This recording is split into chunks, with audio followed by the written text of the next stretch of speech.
So thank you all again for being here. My name is Hannah Harris, and I am the program coordinator with the Sun Valley Institute for Resilience. Our mission is to educate, invest, and collaborate to ensure that the economy, environment, and people living in the Wood River Valley can thrive. And over time, our mission and impact have expanded beyond the Wood River Valley to South Central Idaho, and some of our projects include the entire state. More recently, we've become focused on transforming our regional food system through regenerative agriculture and climate smart land management. However, we're also really passionate about increasing climate literacy and empowering climate action in our community and beyond. And so this is the first in our 2024 webinar series. We're thrilled to have Adrian Gallo with us. Adrian has a PhD in ecosystem sciences and specifically studied soil in different climates and environments around North America. He's currently the climate programs manager at Idaho Conservation League. And so we're going to discuss soil, carbon, some benefits and also limitations to regenerative practices when it comes to net carbon in our state. And then we're going to get into some other climate-focused projects and energy-focused projects that are ongoing. So before we get into some more specific questions, and I should mention that there will be time for questions at the end. So if you do have a question, you can either write it down as it comes up, or you can type it into the chat, and I'll make sure that we have plenty of time to discuss those towards the end. So we will have time for questions.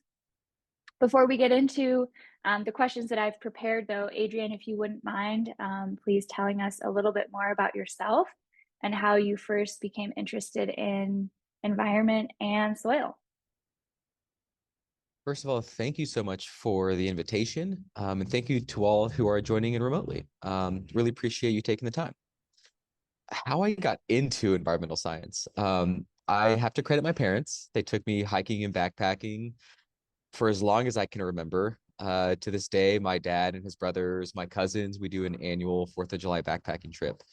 It's a family vacation, but it's also a time to, get away from phones and just see family, outside of the dinner table, which is always a different experience. So for as long as I can remember, I was just enamored with, outdoor spaces, especially for whatever reason, I just love alpine lakes. They just get me every time. And when I was in high school, I took an environmental science class, and we ended up learning about soil science. It was a pretty good way to learn geology, biology, chemistry, and physics, because soil science, the study of it, kind of incorporates all of those things. And I was a big nerd. I didn't know what I wanted to study. So one college actually had soil science as a major. And I thought, I'll do that. And by the time I was in college, I took some internships with the Forest Service in Alaska and Oregon, doing some, long-term planning for, timber sustainability, but also water sustainability. And soils were just central to all of that. By the time I finished my undergrad, I realized I knew just enough to know that I didn't know enough. And I was still just too darn curious about the world. So I pursued graduate school. And because of my experience working with the Forest Service in Alaska, I knew I really wanted to focus on, temperate ecosystems, like temperate rainforests especially. So I went to Oregon State, and over the last decade, I had the privilege of being there at Oregon State, but not only studying temperate rainforest. Like you mentioned, some of my PhD work most of my PhD work was focused on how ecosystems across North America, whether that's the permafrost in Alaska, the deserts of the Southwest, wetlands of Florida, the Midwestern prairie soils, how they're all currently responding to climate change. And yeah, I'm really privileged to have had all those experiences, but I'm equally happy to be here now at the Idaho Conservation League. I'm out of the Boise office, trying to implement some of the things that I learned into real life. Awesome, thank you. So you touched a little bit on what inspired your research and some of the research that you did over the last decade, and we'll get into that a little bit more. But did anything surprise you in your research? Oh, so much surprised me. Mhm. I tell students this who are considering graduate school that graduate school is less about learning new things, and it is a little bit more about learning all the ways things don't work. You mess up a Mhm. lot in graduate school, and a lot of times you figure out all the ways something doesn't work so that you can, produce one scientific paper that actually does work. And boy, is it hard to produce a scientific paper. So that was surprising. A lot of times I was just figuring out problems all the time. Mhm. Um, as surprising is I was lucky enough to participate in a science communication radio show and podcast for Oregon State. We interviewed graduate students about their research and personal stories. And I had the privilege of interviewing over 80 people over my time there. And these were people who were like nuclear physicists all the way to coral sea ecologists.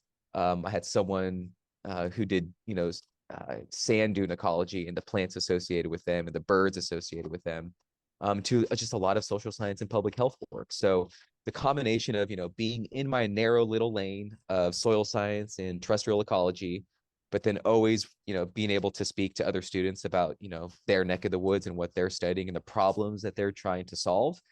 um, I admit, I think I probably liked the podcast and science communication a little bit more because I just always learned something brand new. And yeah, I just love that aspect of graduate school that I was not expecting. Thank you.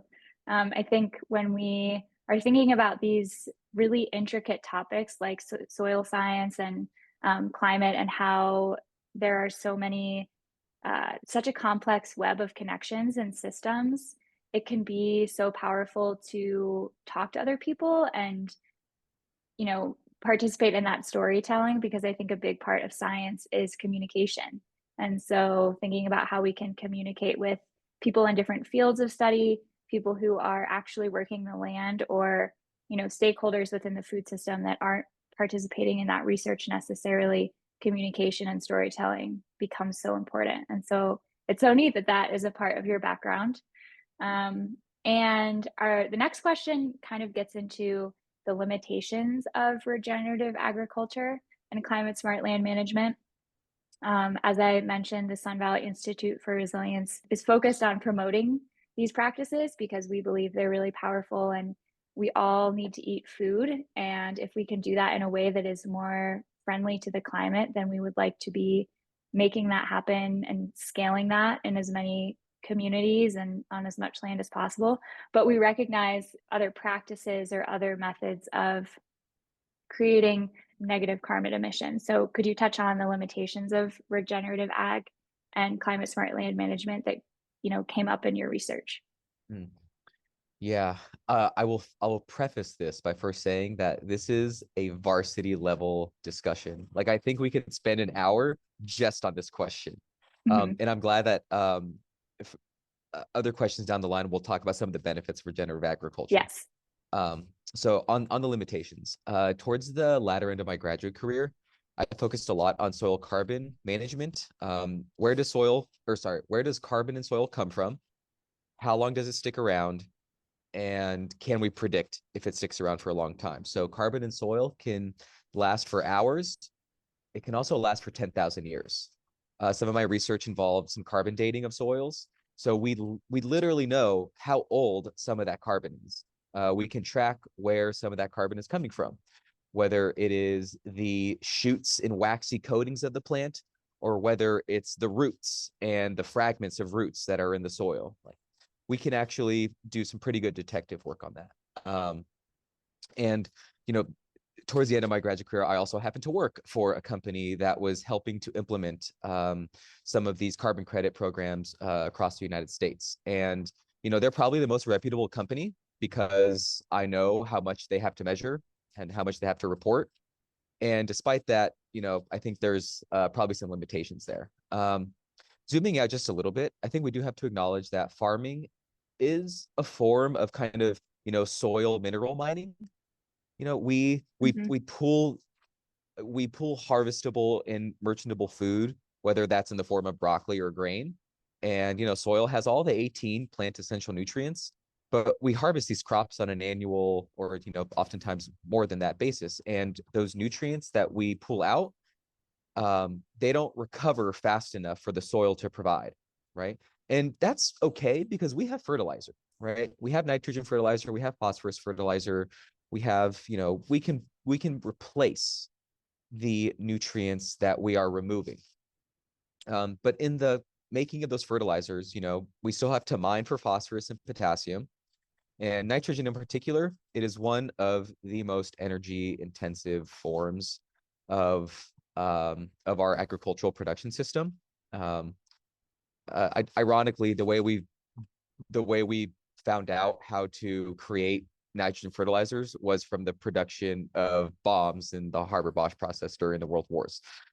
So Wow. there's some history there. Look up Haber-Bosch hyphenated Haber-Bosch process. It is incredibly energy intensive because our atmosphere is like, you know, 70 something percent nitrogen, but it's in a nitrogen, and that's a very strong bond. And it needs a Hmm. lot of energy to break that bond. So we have an unlimited form of nitrogen. It is just very, very energy intensive. So, um, the combination of, us removing nutrients faster than what the soil can replace. The way Hmm. we do replace those nutrients is, mining and an energy intensive nitrogen, creation process. That in and of itself makes it extremely difficult for agriculture as a whole to become net negative. We can add in the fact that irrigation costs, especially for arid areas, right? The desert Southwest, here in Southern Idaho, especially, irrigators have $1 million power bill, and that is a lot of energy that we need to pull up water to feed the crops. That's a lot of energy, just to water whatever that crop is, whether it's alfalfa, whether it's spinach, it doesn't really matter. It requires a lot of irrigation, and pumping water takes a lot of energy. Um, I won't even add in, animal agriculture, because once we start thinking about the methane emissions from, how much animal agriculture emits, then that carbon math gets really, really hard to imagine a net negative agricultural economy. And I'm curious how thinking about these limitations could shift our collective thinking around climate change policies, for example, in the carbon market or with water regulation. So, when we're thinking about the most impactful ways to shift our carbon emissions, how could acknowledging these limitations kind of shift that thinking? Yeah. Boy, I thought so much of this, especially because I was in the depths, in the physical holes, trying to, measure this carbon. And I've come on, one in particular that seems a little bit obtuse, but the healthcare community has also come around to this earlier today, or maybe it was yesterday. I was in a Idaho Clinicians for Climate Health webinar, really interesting stuff, and they actually started talking a little bit about this, that um, public health in general can also be swept into climate policy. So maybe we should reframe our thinking on food and agriculture, because food and agriculture policy is climate policy, but food and agriculture policy is also health policy. So we need to ask ourselves, do we need to have a steak and eggs for breakfast, a turkey sandwich for lunch, and, a double burger for dinner? Americans eat more meat than pretty much any other country. We're also some of the most unhealthy people on the planet because of our excess, salt, sugar, fat, and meat consumption. Mhm. And the amount of, energy it takes to, you know, produce meat is substantial. So, instead of, to reframe this, instead of asking yourself a climate policy question, ask yourself a personal health question. Do you want to avoid heart disease? Do you want to minimize your risk of cancer, minimize your risk of stroke, and diabetes. Two of those four are the top two most common ways Americans die, because diet is a primary contributor to those negative health effects. So do you want to be a healthier person to live longer? Do you also want to have a beneficial impact for the climate? Eat less meat, like eat less meat. I became vegetarian, but like that's a big swing for people. The Mm-hmm. difference for, the difference from eating meat 3 times a day and eating meat 3 times a week is a massive difference. And I would rather people make a change in their diet that is sustainable rather than trying to go cold turkey and eat no meat at all. Right. So like I still eat meat, once or twice a week. Yeah, and I see Mindy in here, eat less processed food. Oh yeah. Mm-hmm. It's probably a good reminder that, or maybe just a little snippet of weird information I found out when doing my soil carbon research, that for crop insurance programs across the United States, I think they're probably a good policy, right? They make sure that farmers are insulated against, wild swings in droughts or floods and whatnot. So that way they don't just like lose their farm in a single bad, weather event. I think it's probably necessary. Crop insurance programs are typically only allowed for a handful of commodity crops: wheat, corn, sugar beets, the kinds of crops that go into ethanol production to put into our Mm-hmm. gas tanks, the kinds of crops that go into making sugar for, our Nabisco cookies and Oreos and, in sodas. But the crop insurance program is often not available to farmers who are growing food that people eat, like broccoli and spinach and lentils. Mm-hmm. So we are subsidizing crops that we feed to animals and into our gas tanks, but we do not subsidize crops that go into our own bodies. And like that's a bigger agricultural policy discussion that we need to have. That if those incentives were different, would farmers make a different choice? I bet. I bet they would, you know? That's going to take some time. Yeah, that's so interesting. And insurance is a big discussion in our community related to residences and climate change. And so it's a great parallel to hear that that is also a big topic in the agriculture community. Um, and so, as you were studying soil in all of your research, what were some of your biggest takeaways regarding how regenerative land practices can positively impact soil health, even if net negative carbon is not a possibility? I have taught entire 45-minute lectures on the benefits of soil health and regenerative ag practices. So like I don't want this conversation to come away with like, oh, it's all bunk. It's like, no, Mhm. it's just we promised too much, but there's still a lot that is worthwhile. The number one thing that is the biggest takeaway, especially for Southern Idaho in particular, are the benefits to water holding capacity. So like regenerative agriculture practices, it's a big umbrella. Many of them work to increase the amount of organic matter in soil. The darker your soil is, that's an indicator of how much carbon there is, and organic matter is about half carbon. So a good rule of thumb that, we often tell people is like, you don't need to send your sample away to some super expensive lab. If your soil looks darker than your neighbor's soil, you probably have more carbon in. And like, that's an easy visual look. But if you have more carbon in your soil, more organic matter, it does a fantastic job of holding more of its weight in water. And it holds water in a plant available form for longer periods of time. So in addition to water holding capacity, it can also hold onto more nutrients. So this means that in heavy drought years, farmers that have been doing regenerative agriculture practices, they are going to see losses on their farm because it's a really bad drought year. But they're going to see 15-20% losses on their farm. And their neighbor who hasn't been doing any is going to see 70 and 80% losses because, the farmer that has been doing regenerative agriculture practices for, 5, 6, 7, 8 years, they've built up that bank of soil organic matter that can hold on to water longer so that in those extreme events, the crops can still be okay. They're not going to be perfect, but what I saw in some of my research for the company that was doing soil carbon credits, they had long-term plans with their farmers and growers and operators. And one of the most consistent ways for them to get more people to sign on to the program was not by people going door to door and saying like, hey, you should do this thing. It was in a really bad drought year that they looked at their neighbor and said, huh, Farmer Jane is actually doing okay in this really, really, really bad year. But like Farmer John on the other side and me, like we had some pretty heavy losses. But Farmer Jane's been Mhm. doing this like weird minimal till, minimal till practice that, all of a sudden her returns and bushels per acre is higher than either of us. So maybe we should ask Farmer Jane to see what's happening over there. And that experience, the noticing the visual difference in bad years was consistently the best way that other people started to engage in this, what is regenerative agriculture? Maybe I should do it. A surprising one for what practices can positively impact soil health. Minimal tilling, I just mentioned it, instead of tilling multiple times a year, tilling a few less times. And we recommend this as soil scientists because the less often you disturb the soil, the more carbon is retained. The harder it is for microbes to chew on those little pieces of organic matter and release it as CO2 to the air.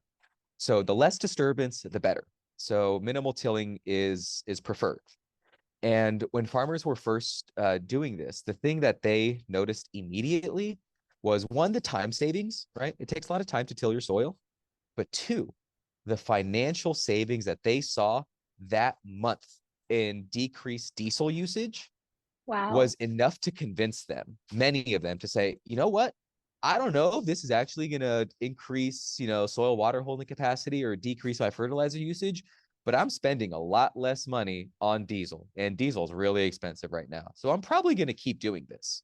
So that was a really instrumental example that minimal tilling, we think about it as soil scientists from the long-term benefits. Farmers started doing it and said, this is great. There's a little bit more weeds, but that's, we can manage a little bit more weeds because the amount of money that I saved in diesel costs is awesome. And I'm going to keep doing this because I have more money in my pocket today than I did, last month. So, seeing that immediate benefit, farmers were much more willing to engage in those efforts.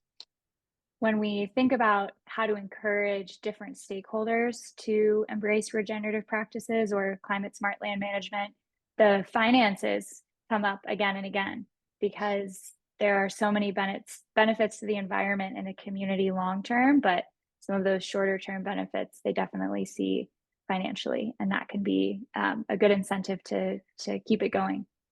Um, so how did your research then guide you towards your current position and role that you have now with Idaho Conservation League? Because working in climate and energy and transportation is a little bit different than soil science and carbon on agricultural land. So if you wouldn't mind just explaining that transition to us a little bit, and then also maybe getting into some of the projects that you're working on in your current role. Yeah, I will say I learned enough about how our ecosystems are responding to climate change to know that we can try and protect those outdoor wild spaces and wild species as much as we can. But if it gets too hot, it gets too hot. Mm-hmm. One example from a person I interviewed was just really instrumental. And she is a sea turtle researcher. And what she described is in the nest, once sea turtles lay their eggs and the eggs hatch, the decision of whether an egg is a male or female is not 50-50%. It's not a coin flip. It's actually based on the temperature of the nest. And right now, the temperatures of the nest are past the threshold where it's no longer a 50-50 split between male and female sea turtles. It's like 98, 99% females being born and 1% male. Wow. So she was embarking on a project that is, helping the local tourism economy because, this is in some islands off the coast of Brazil. They depend on that kind of tourism, like sea turtle tourism and, corals and, people, visiting from faraway places. They depend on that tourism for their livelihood. So she was helping them, try and keep their operation afloat. But she recognized that if we don't cool down the temperature of the earth, it doesn't matter what she does. There's going to be 100% female eggs being laid, and there's not going to be any more sea turtle reproduction.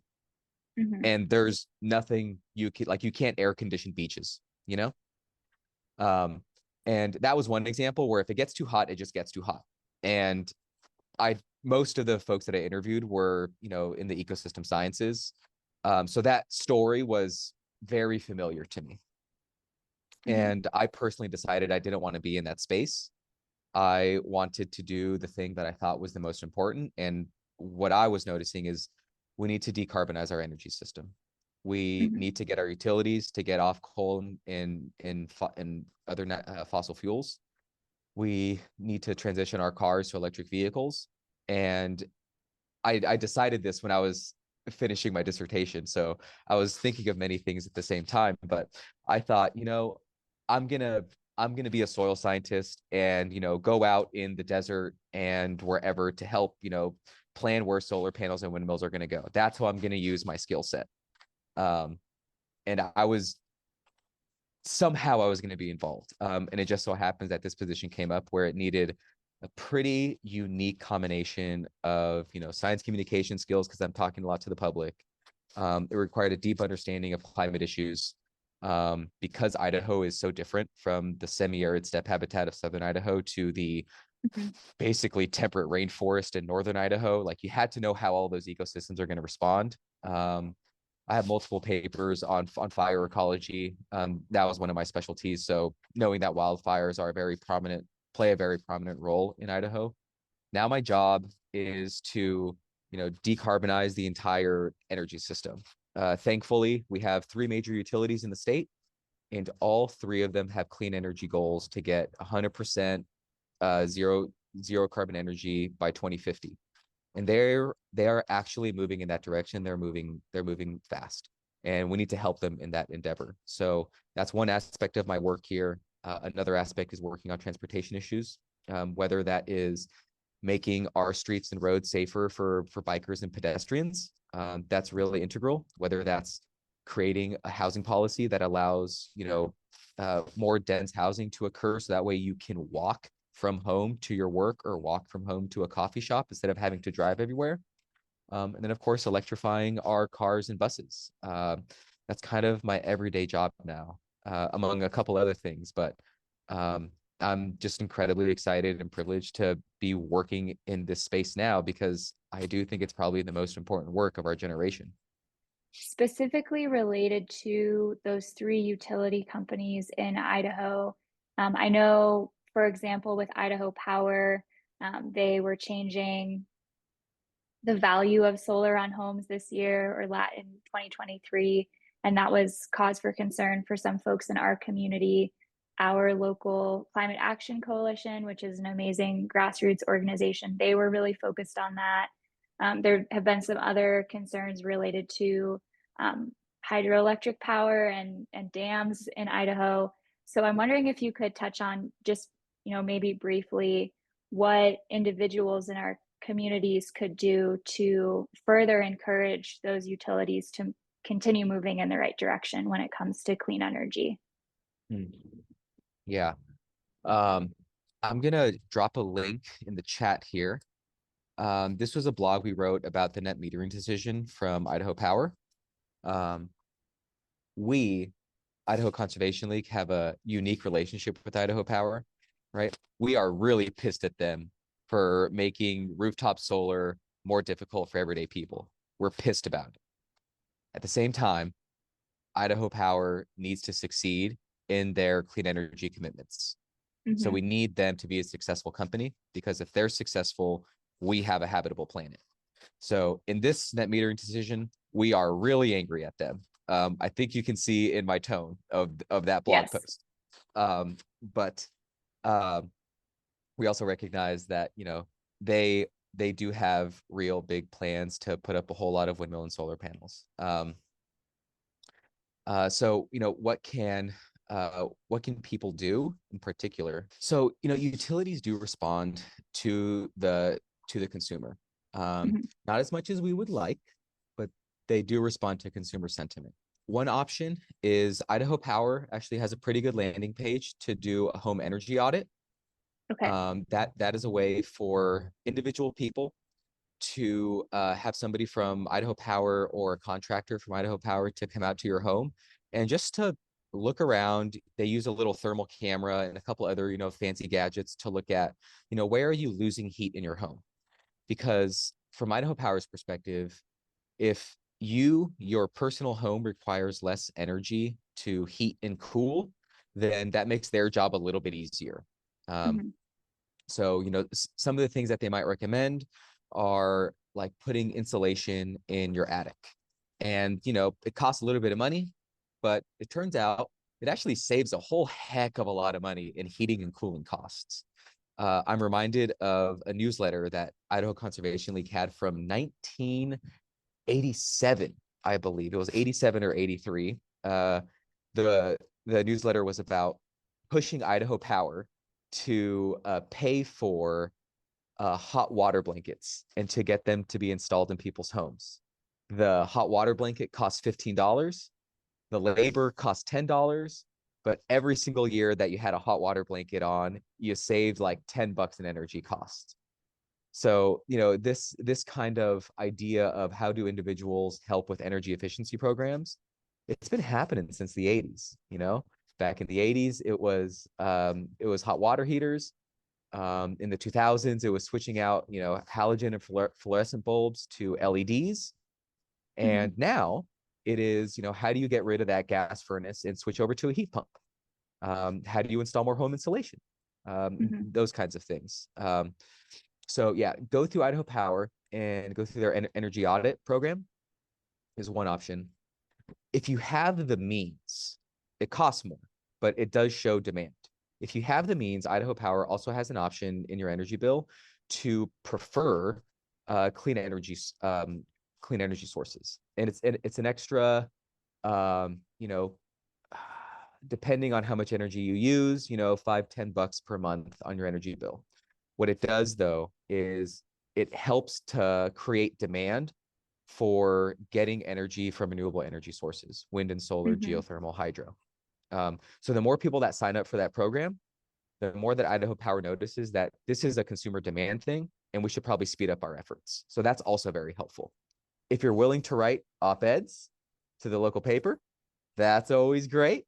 If you're happy about things that they're doing, give them a pat on the back. If you're angry about things like making residential rooftop solar more difficult for the average person, you can write about that too. Could you tell us about a project or maybe two that you are really excited about or that gives you hope for our climate future? Ooh, there is one massive project. um, yeah, there's one massive project, and it's called the Inflation Reduction Act. Hmm. If you haven't heard of it, it is going to be my entire life and our entire life for the next 20 years. um, the Inflation Reduction Act is basically climate policy, but it's wrapped up in tax policy. If you can remember way back in the 1970s, that's when we had the Clean Air Act, the Clean Water Act, the Endangered Species Act, the Environmental Protection Agency. All those things happened in 1970 through 73. The Idaho Conservation League, we started in 1973. And the way that we were able to leverage a lot of our successes is by using the Clean Air Act, the Clean Water Act, and the Endangered Species Act to actually, promote a lot of good. Today, my generation is now has the Inflation Reduction Act, and it's not going to magically stop emissions, but it does give us the ability to do a lot of those things. So there's funding in the Inflation Reduction Act for schools to get solar on their rooftops. In December of last year, the IRS, the Internal Revenue Service, finally finished writing the tax code so that schools can actually apply for these funds. So some of these Hmm. things are happening slowly. In the Inflation Reduction Act, there is money for the home energy audits I mentioned earlier. Idaho Power used to charge like $50 for those, and now they're charging like 10, sometimes zero. And they won't tell you, but they're using funds from the Inflation Reduction Act to offset those costs. Gotcha.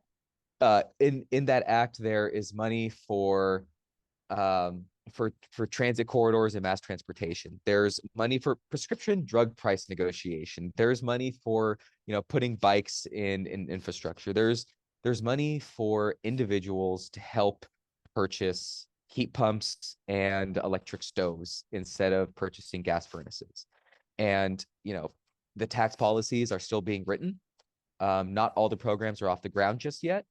But this is these tax incentives are available for 10 years, and they are going to transform our economy in really positive ways. It's going to bring manufacturing back to the United States. In fact, it already has for battery manufacturing and vehicle manufacturing.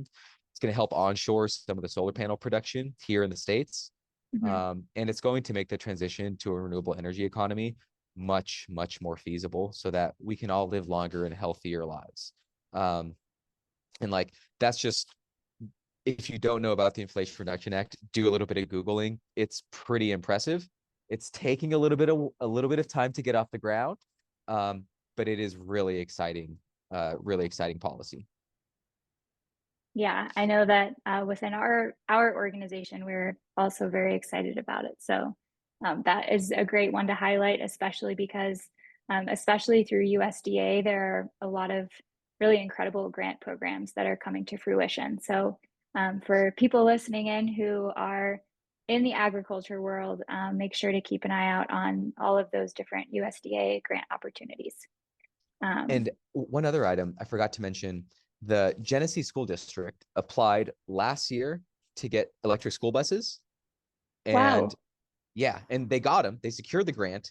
And I think this summer, those school buses are going to be delivered, right? Very cool. Yeah. It was the Genesee School District, and there was another school district in Idaho that was able to apply for funds, but it's that thing, right? Where it's, okay, you've got the grant. It's going to take a little bit of time to really, see, but like pretty soon there's going to be kids who are going to be breathing cleaner air because diesel school buses produce particulate emissions that are 4 to 10 times worse inside the cabin of the bus compared to outside. And like diesel particulate emissions are really bad, especially for young kids. So Yeah. this is not just climate policy, but it's also public health policy. It's making our kids safer. We're very lucky. We have electric public transportation in our community in Blaine County, but not for the school district. And so, as you mentioned, kids are still riding those regular school buses, and that grant is really good to know about. Thank you. Mm-hmm. I always, with panelists and webinar guests, I always like to end with the opportunity to share one climate action that you would encourage folks to participate in. So if people could just do one thing that would make a difference in our overall climate impact, what would it be? I'm going to give you 3. So, if you're older, you're a homeowner, do a home energy audit. Like that is a really awesome thing. It makes your home more comfortable. You save money that way too. If you don't own your home, but maybe you're considering buying a car, strongly consider an electric vehicle or a hybrid. Right now, electric vehicles are a little bit hard to get around, but in 2 years and 5 years, you're going to be hitting yourself over the head thinking, I could have saved so much money in gasoline costs if I would have just got that EV and had like 1 year of awkwardness instead Mm-hmm. of paying extremely high gasoline prices for the next 10 years. If you're younger, oh my God, get a darn job in this space. We need people who are working on housing policy. We need people who are working on transit policy. We need people working on healthcare policy, outdoor worker policy, architects, HVAC technicians, electrical engineers, landscapers for xeriscaping to use less water. I tell this story of my cousin. When I was finishing my dissertation, I told him, like, Hugo, you realize as an HVAC technician working on, large commercial customers, your Macy's, your Targets, your Albertsons, your Walmarts, he was helping to install more energy efficient systems. I was like, Hugo, you've done more work for the climate than I ever have. And like, I'm going to finish with a PhD soon in like, in climate science. And he was like, I don't know, when I take off my tool belt at the end of work, I get to go home to my family and I don't have to think of work. And like, it pays pretty well. And I remember asking him how much he got paid, and he will get paid more than I will ever get paid. And he does not have a college degree. Yeah. So again, if you're younger, we need a heck of a lot of people in this space, but it doesn't, your job title does not have to have climate advocate in it. it can be an HVAC technician, but you're doing climate work. Yeah, thank you so much. So at this time, we will open it up to audience questions. We already have one question from Kathy Noble, and Adrian, I'll give you a moment to read through her question, but to summarize, she's wondering about nitrogen and soil. Kathy has a farm in Bellevue, I believe, and she's wondering about all of the great ways that you can add nitrogen back to your soil. Mm-hmm. Yeah, Kathy, I'm glad you raised this. A lot of my work in soils were on large producers. So we're talking, 300 plus acres. So because that was the world I operated in, the animal manure and adding nitrogen from like worm castings, it wasn't scalable for them. So for the smaller producers, it is a great, great option, a really, really good option. Uh, Worm castings or vermiculture, creating compost from worms. That is a really, really awesome way to not only increase the carbon content of your soil, but to increase the nitrogen in your soil. And boy, those worms do some super secret magic in their bellies. But the amount of available nutrients that can be had from vermiculture and worm composting, it is much higher than just adding manure directly. Those worms do some biological magic, that's for sure. Let's see here. And I think I answered Catherine's question, but yeah, the reason why I didn't touch on it is because I typically work with larger producers. Yeah. And I'll just reiterate that that is a great point. And if you are looking to increase the health of your soil in your backyard garden, that vermiculture and composting and all of those things are so fantastic. And we would encourage you to do that. And if you're looking for more resources on how to regenerate your soil in your own backyard, Sun Valley Institute for Resilience has those resources on our website. I'm seeing another question from Catherine. Catherine mentioned that, Idaho Power basically doubled the amount of time it would take for a rooftop solar panel to pay for itself back. Yeah, that's why we're really pissed at Idaho Power for doing that. Yeah.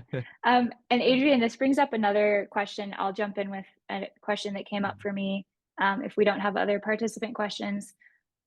But how do you see solar technology evolving?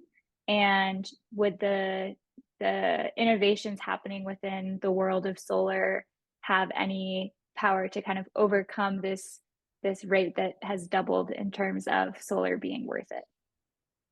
Yeah, I'll answer that in two parts, or in kind of two categories. The first category on broad solar technology.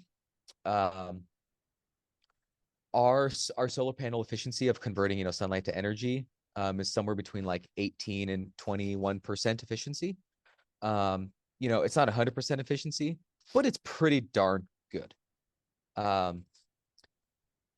And we've actually had this technology for a pretty long time. The United States were actually the ones to invent solar panels, but we didn't actually do a good job of actually mass producing them. We like produced them in our academic labs and thought, hey, these are cool little pieces of tech.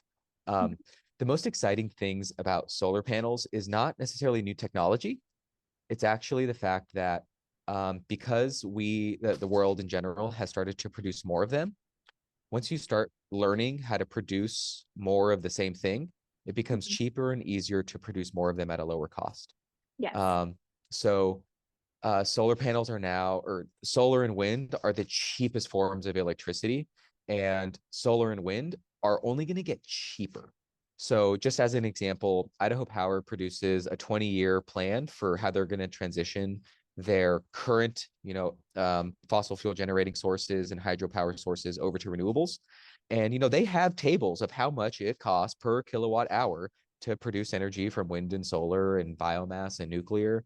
And solar is the cheapest. It's like 4 times as cheap compared to a natural gas power plant. Wind is like 2 to 3 times as cheap. If you do biomass is like twice as expensive, as a natural gas power plant. So, one thing that really does give me hope is that financially, these utilities recognize that it is way cheaper to produce energy. It's like way, way cheaper now to produce energy from wind and solar. And it's only going to get cheaper every single year moving forward because we're learning better ways to manufacture these things. Adrian, was there anything you were excited to share that we didn't get to touch on? Um, how about we touch on the Inflation Reduction Act one more time, just to like Yeah, really bang on this drum. Um, absolutely.